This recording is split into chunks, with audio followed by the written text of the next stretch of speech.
waa Ndakaaru nga yërëm. non xam nga wax ak li ko wër. Ndakaaru ak li ko wër. non grand Badou def ma ndànk li waa ji naan ndaw si naan def ma ndànk mais yaa ngi am jàmm. ju bari. waaw grand tey damaa bëggoon ñu waxtaanee li nga xam ni moom moo di. det waaw det. waaw mais bor buuba nag loolu boo ko bëggee da nga ma koy wax avant may ñëw am naa ndomba 12 bopp ma takk ko parce que dégg naa ñu ne det bi bu ko fi kenn waxtaanee te wala waxuñ ko. si det bi ku ko waxati da ngaa war a dem kaso. yu demee noonu te man nag ñemewuma kaso. non wuy ma. ndom bëgg ma avertir la. ah ma takk sama ndomb 12 bopp. non mais. boo xam ne loo wax kenn noonu yi duñ la déglu. grand léegi ma dama lay njëkk a laaj. waaw yow bu ñu waxee det. sa xel ci lan lay dem dëgg. ci bu ñu nee det da xam nga la det moom mooy li nga xam ni dañ koy man dama koy li may njëkk a def moom mooy dama koy tas individuellement waxuma det bu état bi di jël de mais dama koy xool kenn ku nekk dans ta vie nan ngay gérer ta vie maanaam économique parce que vie économique boobu supposons nga nekk borom kër xam nga kër ak état ñoo yem comme état d'ailleurs état ni kër di fonctionner noonu lay fonctionner. Tu as un père de famille. xam nga. tu as donc qui est l'investisseur. tu as le premier ministre ou en tout cas la chef d'entreprise qui est la femme. xam ni l'épouse. moom moo yore kii parce que kër c'est une. moo yore gafa gi. c'est carrément une industrie. dans la maison tu as la restauration xam nga. donc ministère de l'alimentation tu as le ministère de l'environnement mooy hygiène ak propreté tu as le ministère de l'intérieur mooy yow foo jóge woon ba nga ñëw ba nga lii ainsi de suite ana tel ana paa bi ana ma xool sa sac tu as tous les ministères dans la maison te gis nga benn premier ministre benn kii soxna moom mooy doxal loolu yëpp di doxal kër gi cette entreprise là parce que kër entreprise la c'est une entreprise sociale léegi nag boo déggee bor rek bor xam nga det la ñuy wax bor boo ko waxoon ci mbedd mi bu fa fukki nit taxawee les 9 vont se sentir concernés le 10e va se dire que ah man de xëy na man de am naa chance aw ma bor mais 9 ya fa taxaw yëpp kenn ku ne yaa ngay bor bu 10 personnes taxawee boo nee bor boo demoon ci arrêt bus bii fekk fa 10 personnes yu taxaw nga ne bor nga def fay leen ma sama bor. kenn ku nekk 9 yëpp dañuy seey. bu ñu seeyal aussi kenn ku nekk mu ngi xool ndax yoreel na la parce que simplement kenn ku nekk yaa ngi quelque part. jël bor boo xam ni. sa mbiru bopp la ñii boru cheveux la ñii boru. cheveux naturel. ñii boru maquillage. ñii boru sac ñii boru dàll. ñii boru déodorant ñii boru parfum. ñii boru ceeb. ñii borom légume ba. ñii borom boutique ba. pël ba ca koñ ba. mais est-ce que bëccëg juróom amati na buuba waa xam naa bëccëg 1000 lay war a doon léegi de. waaw bëccëg fukk. bëccëg fukk à l'époque donc tu vois. la dette c'est une dafa bokk ci en économie li nga xam ni moom dafa bokk ci base bi. ci base économie la bokk. ci base économie la bokk. moo tax ma lay jox l'exemple de la maison. xam nga. parce que kenn ku nekk comme je l'ai dit da ngay am koo yoreel. wala ku la yoreel. donc ki ñu yoreel ak ki yore. ñoo bokk atte te loolu foo dem fekk ko fa. donc man boo nee bor rek loolu laay njëkk a xalaat ci det. est-ce que. waaw bu loolu weesoo. endettement boo xam ne réew mi da koy am. réew mi day wër di leb foo toll rek ñu ne ñi ngi wut 500 milliards ñi ngi wut 1000 milliards ñi ngi wut 14 milliards ñi ngi wut 6000 milliards ñi ngi wut 3000 milliards ñi ngi wut 200 milliards ñi ngi wut 500 milliards ñi ngi wut ci sous-région bi ñi ngi wut Europe ñi ngi wut Amérique ñi ngi levée de fonds ñi ngi dem fële na leen nu mu tuddati Émirats arabes unis ñi ngay wuti xaalis ñi ngi wut dañuy réew mi day wër di leb rek endettement bu bari boobu noonu. est-ce que duñu jural ay jafe-jafe. non mais le monde fonctionne à la dette. loolu moo normal. c'est le cours normal choses yi la. cours normal des choses la. la plus grande économie du monde. moo ëpp bor ci àdduna bi muy l'Amérique. Amérique li mu yoreel Chine. bu waa Chine xëyantee ne ko feeñu suñu bor. d'ailleurs sax Amérique noonu la téyee Chine ci bor bi mu ko yoreel. xam nga quelque fois nit dina la yoreel nga ñëw ñu ne bon Père Badou de yoreel na Bouba 10 millions.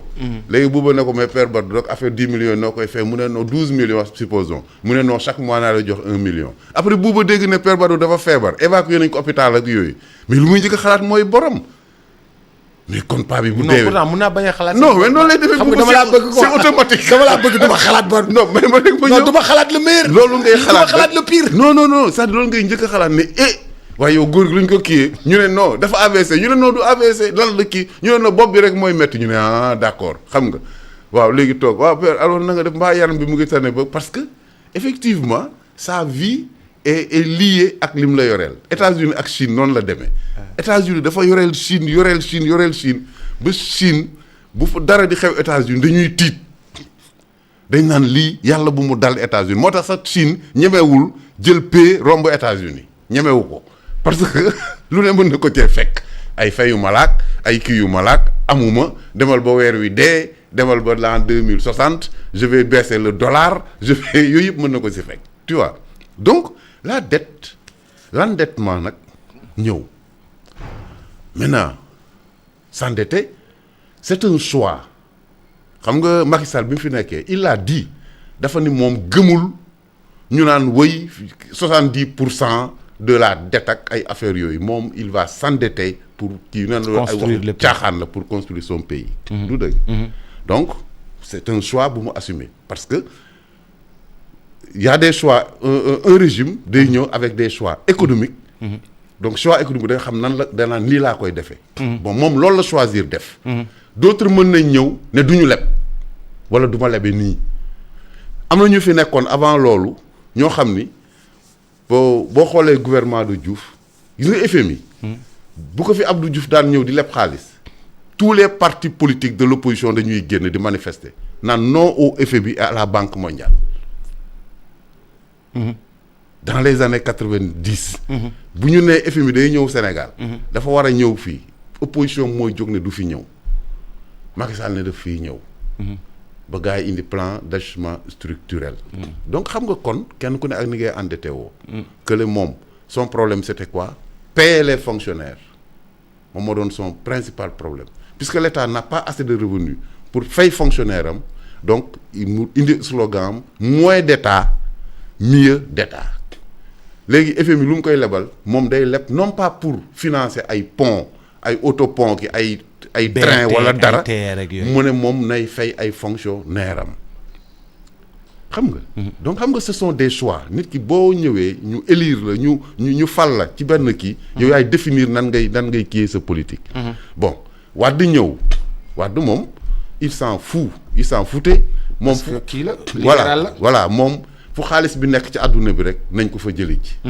tu as vu donc moom aussi il s'endettait et il avait ses propres projets parce que Wade moo doon ñëw di démarrer un projet te du yor dërëm tu as vu donc gis nga mécanisme yi fi am yëpp moo ko fi indi moom moo jeté les bases bi indi tey Macky Sall xam nga kooku da doon endetté wu da doon commencer ay travaux te du yor dërëm ñaat waxi suuf si dindi kër yi daaneel fii te fii dama fiy def péage te amagul xaalis fu mu koy jëlee budget dafay taxaw foofu rek wax ko mais nag son mérite c'est quoi mooy bu ko waxee rek da koy essayer dem réaliser yi donc dama lay wax ne ce sont des choix de gouvernance tu vois léegi nag la dette en soi n'est pas un problème mais nan nga koy utiliser ak ci lan nga koy utiliser loolu moom mooy wax bi mais moi je dis une chose c'est-à-dire que xam nga démb ñu ngi wax y a plein de gens qui m'ont appelé waaye démb boobu dama jum ci benn affaire boo xam ni sama gars yi lañ ma doon reetaan quoi ñu ne ma bari rew rek daanu nga quoi ça se wax yaa ngi perte ndoxtu ma ne xam nga démb bi ñuy wax affaire machine boobu noonu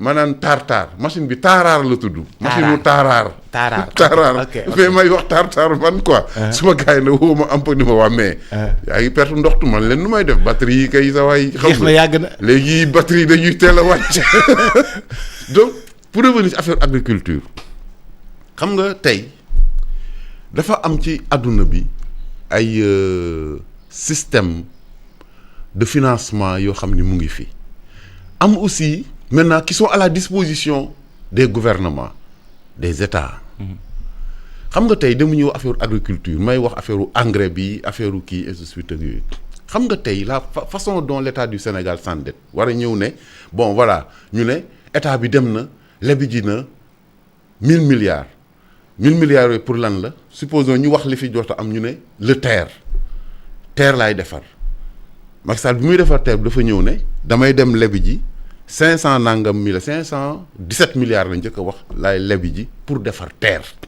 c'est clair donc dafay dem pour leb pour defar TER mu ñëw ne 400 milliards laa kii pour defar Ila Touba ainsi de suite xam nga mais façon endettement boobu ba au lieu que état bi di jóg par exemple dans un secteur di ñëw l'état pour des raisons politiques parce que le gars il va dire damay defar lii pour am un bilan parce que les gens bilan boobu moom moo leen gën a obnubiler moi je dis que peut-être mënoon nañ ko defee neneen supposons tey et je crois que le gouvernement là l'a essayé mais ñi ko porté explication bi moo leen leerul ba mënuñ koo dawal parce que booy ñëwee indi benn affaire di ci wax nii te fekk fond bi kiiloo ko moom moo indi premier ministre demoon ay Italie yooyu di wax affaire fond wu diaspora ak affaire yooyu noonu xam nga c'est que c'est mal libellé mais parce que tout simplement dafa jëlul loxoom teg ko ci lii supposons tey nga bëgg a defar ne dama bëgg a defar un train entre Dakar Linguère Ranérou Tamba Kolda mu jëm Ziguinchor nga ne train boobu laa bëgg a defar boo ko xoolee ça fait 1000 milliards je donne un exemple ça fait 1000 milliards maintenant j'appelle les Sénégalais à financer ce train là xam nga boo fay dugal sa dërëm di nga xam ni lii la parce que en ce moment lan la les villes yi nga xam ne da nga leen di tudd train bi daf fay aw dañuy gis portée économique bi tu vois dañu koy wax ba ñu gis portée économique bi les industriels nga indil leen de l'agriculture par exemple ou de l'élevage affaires yooyu et tout nga ne leen écoutez je vais vous affecter par exemple tant de milliers d'hectares dans cette zone bi train bi di traverser pour que ngeen def fa seen ay ferme def fa seen ay lii ba pare lii nekk le lien ombilical entre foofu et le port ak yooyu mais loolu la tubaab bi daan def fii tubaab bi li tax mu def fi chemin de fer ñëwul rek ne dama am ay saxaar dama ko fiy teg non dafa ñëw di bay gerte di jël de la gomme di récolter ay affaires yooyu ba xam ni lii oto yi fi amoon mënu ko jël mu ne kon il faut que pour économie dox ma jël relier la gare de le port de Dakar à la zone de production looloo fi indi train yi du ay affaire ru kii. du woon pour yóbbu ñu de transporter ñu de Dakar à non yooyu après la ñëw mais loolu moo indi raay bi ñu ne raay bi nañ ko jël fii donc relier le port ak zone de production bi donc yow boo ñëwee nga expliquer affaire boobu ñëw ne gars yi man kat voilà ce que je veux faire tu vois bëgg naa tey defar train bi nii laa ko bëgg a defee rek donc toutes les zones yi muy traverser ba Ziguinchor ba muy dem da ngay xool tous les impacts économiques yi muy war a indi. ci zone yooyu donc zone yooyu ngay intéressé au financement de cela les grandes entreprises ñëw ainsi de suite ñu ne kon 1000 milliards yi au lieu fan la ko kon Sénégal jël nga leen non yéen a koy porter yéen vous allez me faire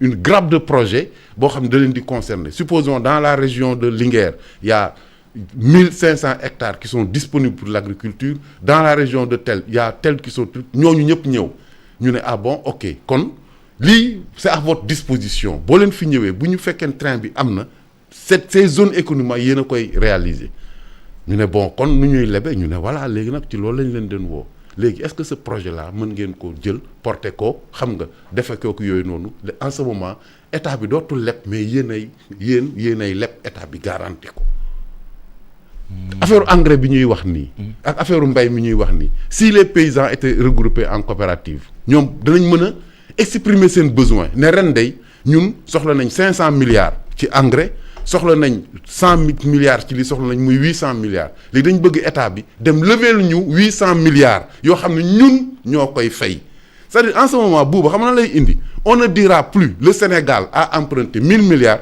on dira que les paysans sénégalais ont emprunté 1000 milliards 800 milliards te ñoom ñoo koy fay.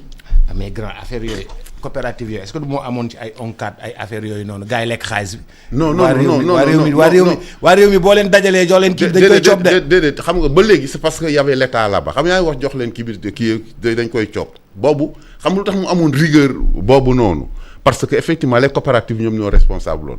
Je te parle de l'État, de la façon de s'endetter au lieu que état bi dem di endetté wu en son nom il prend maintenant des Sénégalais porter seen ay projets ce sont ces Sénégalais qui vont s'endetter boo demee dans la pêche gars yi ñu ne bon voilà les pêcheurs lan mooy seen problème ñu ne ñun de suñu problème lii ak lii ak lii la boo xoolee suñu problème yëpp lii bu ñu ko amoon am lii am lii am lële loolu ñu ne ça fait combien ñu ne ça fait 500 milliards ñu ne leen kon defal leen seen projet ba mu dëgër defal leen si kii mais état bi dafa dem lebi ji pour yéen.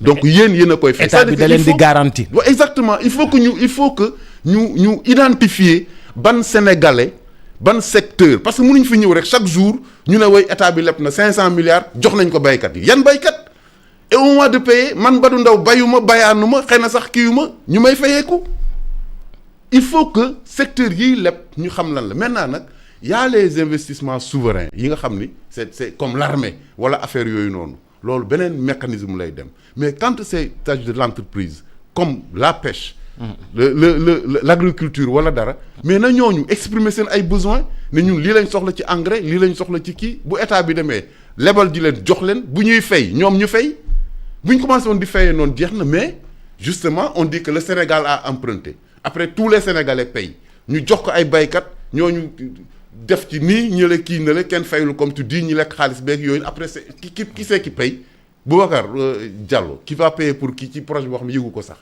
c'est tout il faut ñu étalonner maanaam. qui va payer pour qui.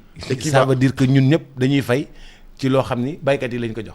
waaw wala keneen. wala keneen. waaw ñun ñëppay fayandoo. ah ñun ñëpp a koy fay. est-ce que. c'est ça qui gars yi dañuy leb jox ko ñi ñun ñu fay. ah waaw loolu la demee di dañuy ñëw ñu ne xam nga tey bu ñu nee état bi dugal na. ci mbay mi 500 milliards. tu as vu. ci lan la ko fi dugalee ñu ne non ay engrais la ko joxee ay lii mais baykat bi c'est un entrepreneur wala. entrepreneur boo xam dañ koy financer tout le temps. non baykat bi c'est un entrepreneur xëy na sax moom d'ailleurs bu ñuy wax ak baykat yi wala nga dégg ñuy autorité wax ak baykat yi wala ñuy wax ak sàmmkat yi wala ñuy wax ak nappkat yi toujours da ngay dégg baykat ne ñooñu di leen ne bu ñu amoon lii loolu la ñuy wax. ñun de bu ñu amoon lii. donc je crois que la démarche la plus normale la plus sax démocratique parce que la démocratie du affaire ay parti politique ak ay affaire waxoon naa fi lii yooyu la démocratie c'est l'accès aux outils ak la création des outils parce que les outils démocratiques ce sont les outils sociaux n'est-ce pas. donc au lieu léegi nga ñëw paysan di la wax damaa bëggoon li attends Bouba. Macky Sall l'a fait bi mu bëggee def la réforme le truc sur kii le riz là. L'autosuffisance en riz. Qu'est-ce qu'il a fait dafa dem woo les acteurs du riz ne leen man dama bëgg Sénégal bay ceeb ba am ko. ba doyle gars yi expliqué ko ne ko loolu mën na nekk mais lii lañ sox mu ne dem leen ngeen def li ngeen soxla yépp man ma dem wutal leen xaalis bi c'est ce qui s'est passé. loolu moo tax mu am seuil de kii boobu nag les gens ont été responsabilisés c'était leur secteur et qui c'est le secteur qui va payer cette dette là c'est ce secteur là parce que am na utal nañ la xaalis joxe nañ kii mu leen di indil ay kii maintenant nag il va enrober ça de état bi jox nañu ay kii ay batteuses jox nañu ay lii mais c'est parce que ñoom ñoo def coup yooyu ñëpp ñu jot dañoo toog ñoom mu woo maire boobu gaañu temps il est passé xam nga ki nekkoon ci filière bi woo tous les acteurs ñooñu di réunir. c'est comme ça qu'il faut faire avec tous les secteurs parce que secteurs yi ñoom ñooy dund ci loolu yow simple président nga da nga fi toog pour 5 ans say ministre moom kenn xamul sax c'est des ovnis et je suis ñiy dund ci secteur bi ñoo la mën a wax problème yan moo am ci secteur bi ak lu secteur bi soxla ñooñu ngay laaj ñu évaluer tout cela nga door a jël nag dem lebi ji pour ñoom boo lebi jee pour ñoom secteur yëpp mën nga ko def dans tous les secteurs nit ñi état bi di leen garantir di leb. léegi nag yan garantie état bi di teg foofu la arbitrage bi di nekk si on dit que l'état du Sénégal day am ci pétrole bi ak gaz bi chaque année 1000 milliards danaan kon suma garantie 1000 milliards laa ko mën a yemale parce que on a du pétrole on a du gaz donc bu paysan bu baykat yi ñëwee ne ñoo ñun dañ bëgg 500 milliards pêcheurs yi dañ bëgg 300 milliards mu passé dañu ne noonu leen arbitrel ñu xool ku nekk lu ñu lay jox loo xam ni di nga jëlee sa kii fii dem ba fii ainsi de suite c'est comme ça mais xëy rek benn suba wéy l'État a emprunté kii xaalis ba wala nga defar sa propre projet boo xam ni kenn comprendrewul tu vois ñëw indi ñi ngi koy defal ce sont même pas des acteurs mais ce sont des ouvriers de tout ça loolu moo indi le sous-développement bi am fii nii ba léegi nii parce que les acteurs ne sont pas responsabilisés. acteurs yi dañ leen relégué au second plan état bi jël yëf yi yore ko bëgg koo yore moom di doxal. voilà di ko politiquer. et di ko politiquer. waaw au lieu que mu responsabiliser leen. voilà da nga dégg sax ñu naan production bi 450 000 tonnes c'est pas une production politique. bon xam nga ñoom seen biir la xam nga ñoom. waaw seen ñi naan la c'est une vraie production ñi naan la c'est une production c'est pas des vrais ñi naan la c'est des chiffres politiques. c'est des chiffres maquillés. c'est des chiffres. on n'a pas yooyu amul importance xam nga lu am importance moom mooy que. moom mooy rek comme on dit. que secteur bi ñu identifier les acteurs bu ñu leen identifier ba pare moom mooy lan xam ni que y a tant de terres yu ñuy bay au Sénégal avec l'arachide y a tant de personnes qui le font. bu ñu bayee gerte gi ba pare de quoi on dispose ainsi de suite et tout et ces acteurs là nga indi leen boo indee ñoom qu'est-ce qu'ils vont faire ils vont exprimer leurs besoins expression des besoins yooyu ñu lay wax nag yooyu ngay traduire en argent dem wutal leen xaalis jox leen ko comme ça bu ñu ñëwatee duñ ne le Sénégal a emprunté 500 milliards sur le marché dañ naan l'agriculture sénégalaise a emprunté 500 milliards sur le marché mais c'est comme ça hein? C'est que léegi il faut qu'on arrête c'est-à-dire la politisation de tout quoi la personnalisation de la performance non gouvernement bi moom def lii weddi gis bokk ci ay ainsi de suite non nañ responsabiliser les acteurs jox leen li ñu war a jox bu ñu leen joxee li ñu war a jox ñoom li ñuy demander. ñu indil leen ko. ñoom ñu responsable xam ni ñoom kat état du Sénégal lebal dem na leb pour ñoom 500 milliards yooyu ñoom ñoo koy fay. waaw léegi bu fekkee ne léegi état bi xam nga moom bëggul doxalee noonu. état bi moom dafa bëgg di yore yëf yi. waaw parce que c'est une arme politique. si état bi dafa bëgg di la jox engrais. dafa la bëgg a gis dafa la bëgg a contrôler. waaw état bi dafa la bëgg a jënd sa gerte. buggu la bàyyi nga jaay ko chinois. buggu la bàyyi nga jaay ko keneen. buggu la état bi moom moo ko jënd bëgg a jënd. moom moo bëgg a fixer prime. état bi dalaa bëgg contrôler dafa bëgg am mainmise si yow. waa xam na mainmise boobu kañ la doon gën a neex booba. bu fekkee ni état bi dafa laa wutal xaalis nga teg ko mu wóor la da ngay fay. mu wóor la ni vous êtes là les agriculteurs génn ngeen parce que là xam nga état day exprimer ay besoins bu ne agriculteurs yi man dama bëggoon ren 300 000 tonnes pour Sonacos état mooy exprimer ne dama bëggoon 300 000 tonnes pour Sonacos bëgg 200 000 tonnes pour gerte caaf gi parce que yëpp ci équilibre alimentaire yi la bokk. bëggaat 200 000 tonnes pour Tegadege bi bëgg kii ne bon kon j'exprime j'ai besoin mais c'est vrai c'est des choses essentielles j'ai besoin mais c'est Bouba non xam nga y a les besoins industriels les besoins alimentaires domestiques et tout donc mu ne kon j'ai besoin de 1 million de tonnes l'État va dire ne bon léegi l'État comme appel d'offre rek lay def bu ñu jënd seen oto yi dañu def appel d'offre non appel d'offre bi nag ñu ngi koy seet ba léegi gisuñu ko. bon waxuma ñii man je veux dire en norme ci lu normal quoi. grave tey moom maa lay sës si miir bi tey maa lay bëgg a rey. non man c'est que yi ngi may wax ak man. mais appel d'offre bi moom la ñuy wër ba léegi. xam nga voiture député yi. appel d'offre bi la réew miy wër. ñëpp a ci wër. Bachir Fofana démb woo naa ko def yor appel d'offre bi mu ne ma buub bu ma laaj ci appel d'offre bi ah. Bachir kay ba xoolal bu ma ko jàppee moom sax jaratul procureur kii di ko jàpp wala. nañ ko bàyyee ak man rek ma régler ko booy boobu non moom nañ ma ko bàyyee donc je disais que c'est-à-dire xam nga l'expression des besoins mais je disais aussi que état li muy def mooy appel d'offres supposons état bi bëgg 1 million de tonnes d'arachide xam nga loolu c'est une demande justifiée day xam ni Sonacos soxla na 250 000 tonnes. soxla nañ lii ak lii ak lii. yeneen industriels yi soxla nañ lii domestique bi soxla nañ lii ñu ne kon l'État a besoin de 200 000 tonnes. kon ku bay gerte di nga ko mën a jaay. waaw non c'est-à-dire que là foofu lay defee appel d'offres. pour dire que ni saison bii nii bu 2025 2026 bi l'État a besoin de 2 millions de tonnes. d'arachide. paysans yi koy bay. ils vont se ñu joxe les conditions ñu koy defee ils vont se regrouper ils vont dire nan la ñuy fexe kii ñu ñëw jël marché bi et ils vont servir à l'État ñëw boobu xam nga leer na ñoom léegi au moins bu ñuy ñëw état bi ne leen woy voilà lii laa soxla. ñu ne kon il faut ngeen ubbil ñu crédit à la banque agricole parce que pour ñun suñu rendement demee nii suñu kii demee nii suñu kii demee nii et de suite. ñu dem endetté wu à la banque agricole. mais c'est ce qui s'est passé avec le riz ma loolu lay wax nii. loolu moo tax mu réussir tu vois. loolu moo tax mu réussir léegi nag ñoom ñu jël ko pour exécuter maintenant ce contrat de l'État là. État ne leen kon voilà man puisque man maa def commande bi je peux faire une avance sur ça ñoom ñu jël ko dem liggéeyi ji ko. Est-ce que tu vois.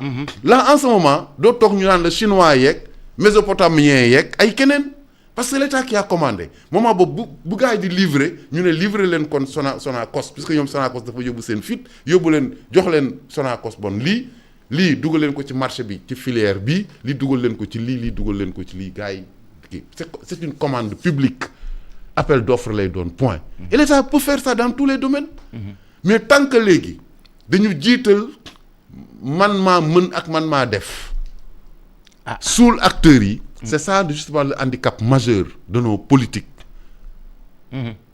loolu moo indi suñu problème mais dans tous les autres pays du monde organisé les secteurs dañuy xam seen ay besoins yooyu secteurs yi exprimer ko état bi dem jël xaalis bi jox leen maintenant nag l'état va investir ailleurs dafa xam ne moom foo mu wut xaalis boo xam ni c'est des souverains tey ñu ne il faut nga équiper armée xam nga équipe armée doo dem fenn naan salaamaaleykum man dañ bëggoon defar suñuy armée du xam nga. dama bëggoon jënd pistolet. xam nga amul fenn. dama bëgg jënd flèche. armée bi yow amoo armée bi ñoo xam ne flèche lañu yor bëgg jënd flèche.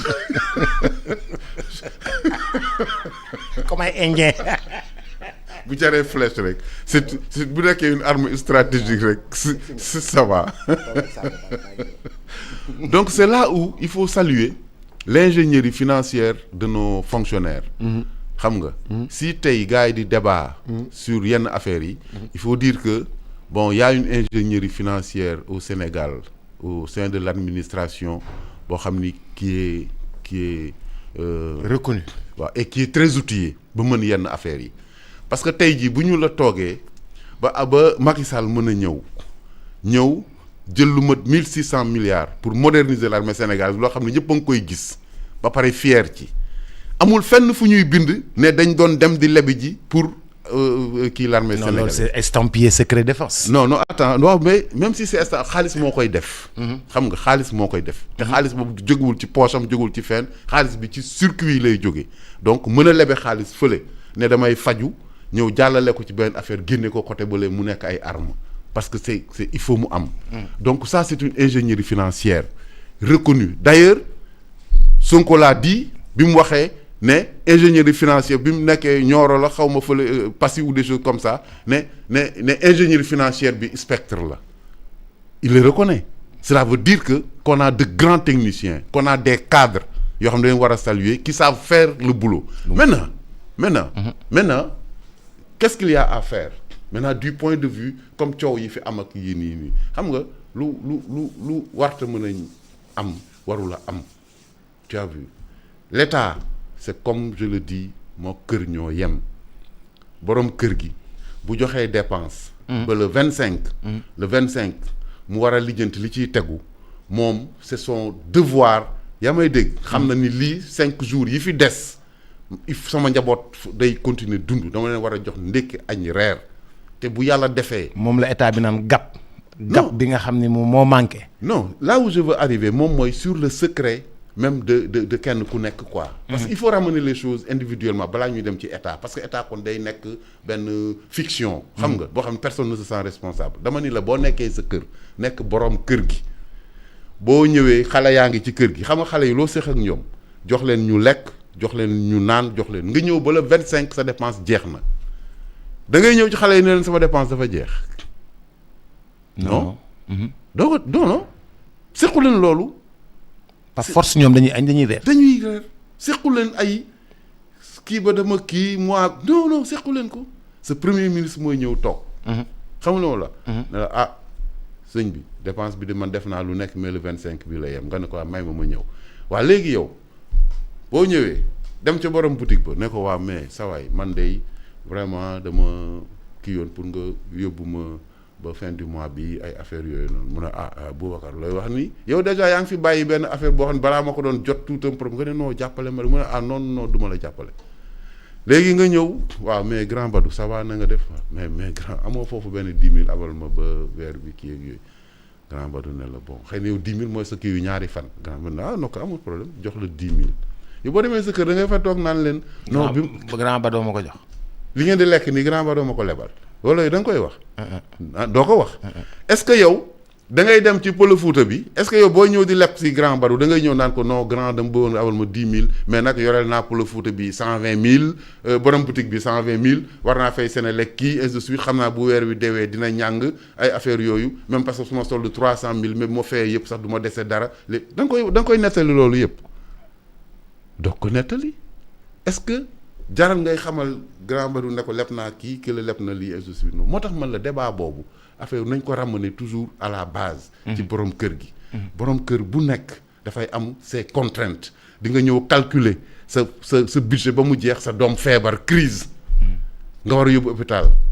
ñu ne la scanner 100 000 20 000 30 000 50 000 50 000 loolu lan la sa budget du jaxasoo.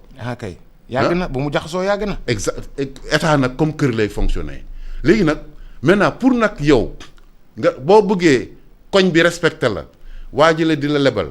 nga kon ne di kii xam nga booy dem banque ba di leb doo naan ko non amel naa borom boutique bi nag ay affaires yooyu fi may jël non parce que boo ko waxee da ngay rek ay kii sa insolvabilité boo ne 300 000 laa am ñëw ci banque bi ne ko non man kat amel naa kii amel naa kële mais danaan la mais kon yow bu ma la lebalee la may fay kon yaa organiser sa insolvabilité donc c'est dëkk bi moo war a organiser solvabilité am.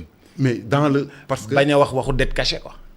non waxu dette cachée wax nañ ko par je crois que romb nañ non du mës a romb. non romb nañ ko léegi. du romb de. non du romb xoolal romb. loolu daf ñuy topp ilaa yow mi di. waaw non gis nañ conséquences yi je crois que ña ko waxoon aussi kii mais ce que je dis moom mooy nan la état di fonctionner nan la état war a fonctionner. léegi yan ressort la ñu war a kii parce que dëkk bi ñun ñëpp ñoo ko bokk. tu as vu politiciens yi il faut ñu xam ni ñoom. kese moomuñu réew mi. non mënuñ ko moom sax parce que ils ne sont pas les meilleurs dàquñ fee jàng. ëppuñ fi nit ñi juddu ëppuñ leen éducation nii quoi que ce soit parce que kenn recruter leen ci critères yooyu bu fekkoon ne recruter critères yooyu ñu bari duñ ñàkk ay politiciens d'accord donc il faut ñu respecter sénégalais yi xam ni que ñoom li ñuy def ay nit a nga toog fe gën leen koo xam yaa may dégg. buñ ne dañu bëgg réew mi ay nit a ngi xëy suba ba ngoon di liggéeyal réew mi te. coow jibul te woowuñu leen fenn leen kaay la ñu fay leen. grand Badou maa ngi lay gërëm di la sant. jërëjëf subaay dàq. incha allah subaay dàq mais nga ne les lan mise à